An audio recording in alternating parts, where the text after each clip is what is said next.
Semana a semana, el director del Instituto de Expertos, el coach y autor Raimon Samsó, nos da lecciones magistrales destinadas a aquellos que quieren forjarse como emprendedores. Ya hemos visto la importancia de tener una idea, qué habilidades y actitudes son propias de una persona emprendedora. Y hoy, Raimon va a analizar cuáles son los errores que se deben evitar al poner en marcha un proyecto. ¿Qué tal? Bienvenido al programa de nuevo, Raimon. Hola, buenos días. Bueno, dicen que errar es humano, pero cuando tenemos que poner en marcha un proyecto es mejor minimizar los fallos. ¿Por qué es tan importante anticiparse a los errores? Bueno, es obvio, un error en un negocio te lo puede cerrar directamente, ¿no?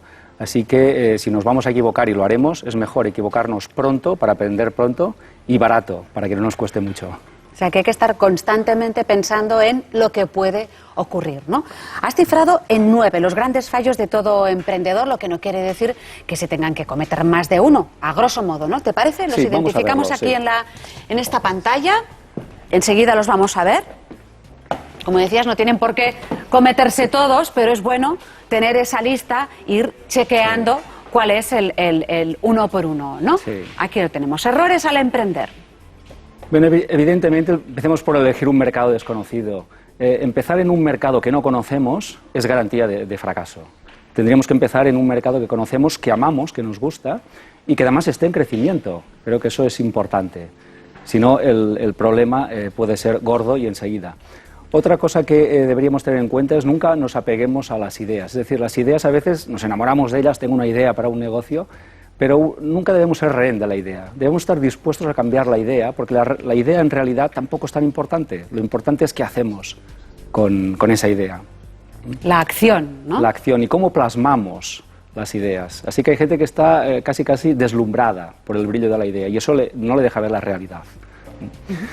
Otro de los fallos, y este es muy importante, es que a veces nos asociamos con personas que no deberíamos. Es decir, nos asociamos con otro por no estar solo, o porque es mi amigo o mi amiga, o porque es un familiar.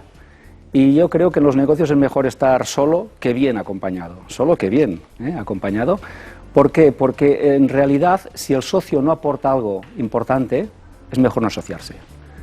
Vamos a redundar, vamos a detenernos aquí en asociarse sin razones, ¿no? ¿Por qué hay que tener en cuenta esas consideraciones y cuidarlo mucho?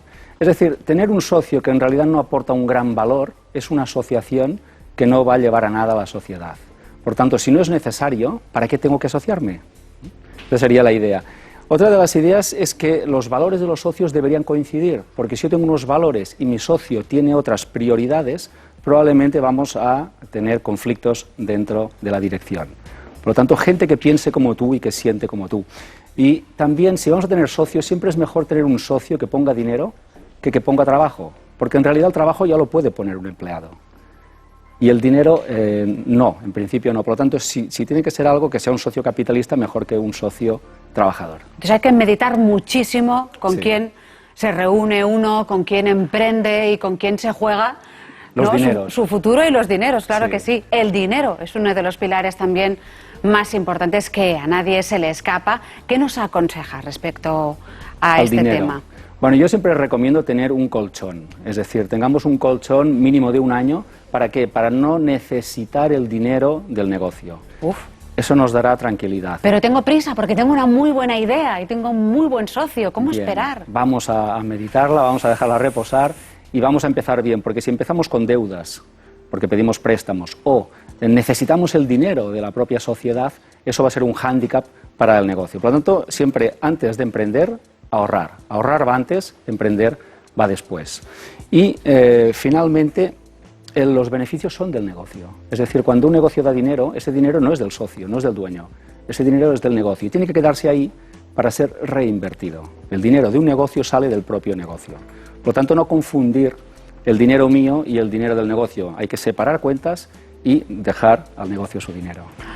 Aunque tengamos el dinero suficiente o que tengamos ese colchón que decías, Raimon, o sea, los beneficios se revierten en la empresa siempre. Sí, porque es su dinero, no nos hemos de confundir con esto. El dinero de un negocio es del negocio. Luego ya me pagará a mí un sueldo o un beneficio, pero en principio el dinero es del negocio, no nos confundamos.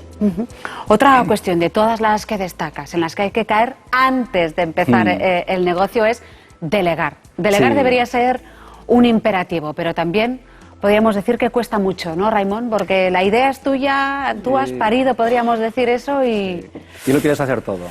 Y entonces ocurre que no lo sabes hacer todo, no tienes tiempo para hacerlo todo y acabas quemándote.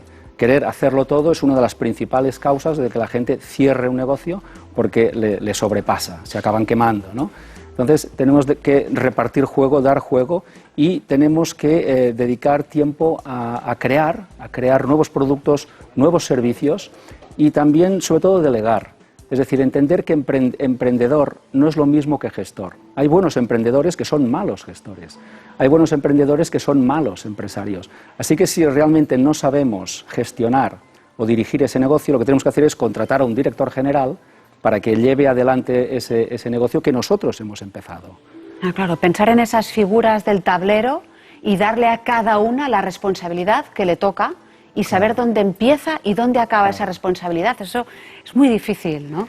Es un arte que hay que aprender, pero hay que saber que un negocio no se lleva solo, necesitamos un equipo y podemos delegar en personas contratadas, o si no, delegar en personas que están subcontratadas, que están fuera de la empresa, pero que nos van a ayudar a llevar el proyecto. Porque si no hacemos eso, ¿qué ocurre, Raimon? Pues, si yo no delego... Claro. Pues mira, que voy a querer hacerlo todo, quiero controlarlo todo, porque yo creo que lo hago mejor que nadie, y en realidad lo hago peor, seguramente, porque tengo demasiadas cosas, ¿no? Y entonces estoy haciendo un mal trabajo, estoy no atendiendo temas importantes. Y lo mejor que puedo hacer es dar juego y contratar a gente buena.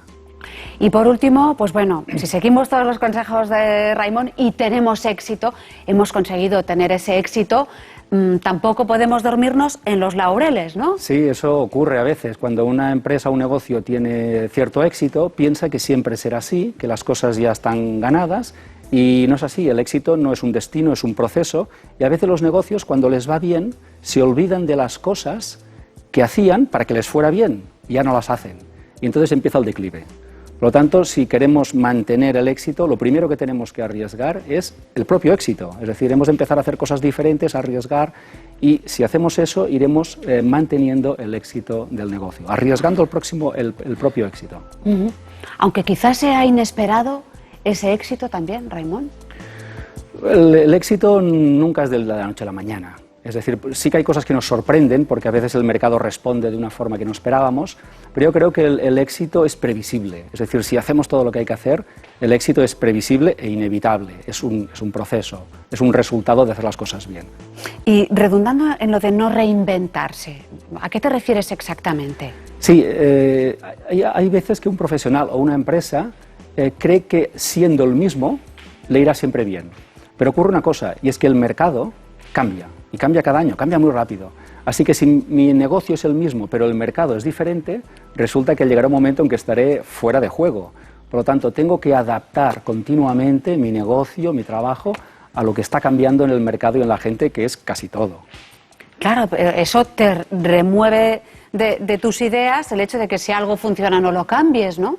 Exacto, eso es una mala idea. Otro error, ¿ya? Es un error, es una mala idea. Si algo funciona, cámbialo, porque habrá un momento en que dejará de funcionar. No funcionará siempre.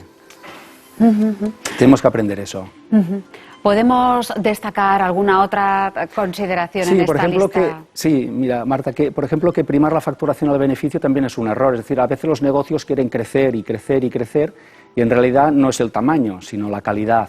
Vender mucho y no ganar nada es un error. Por lo tanto, quizá el emprendedor debería centrarse más en generar un buen margen, porque con un buen margen se puede asumir cualquier error, y sin embargo, si solo hacemos crecer las ventas pero no el margen, podría ser que en algún momento vendiéramos perdiendo dinero, o sea, que estuviéramos trabajando para el demonio.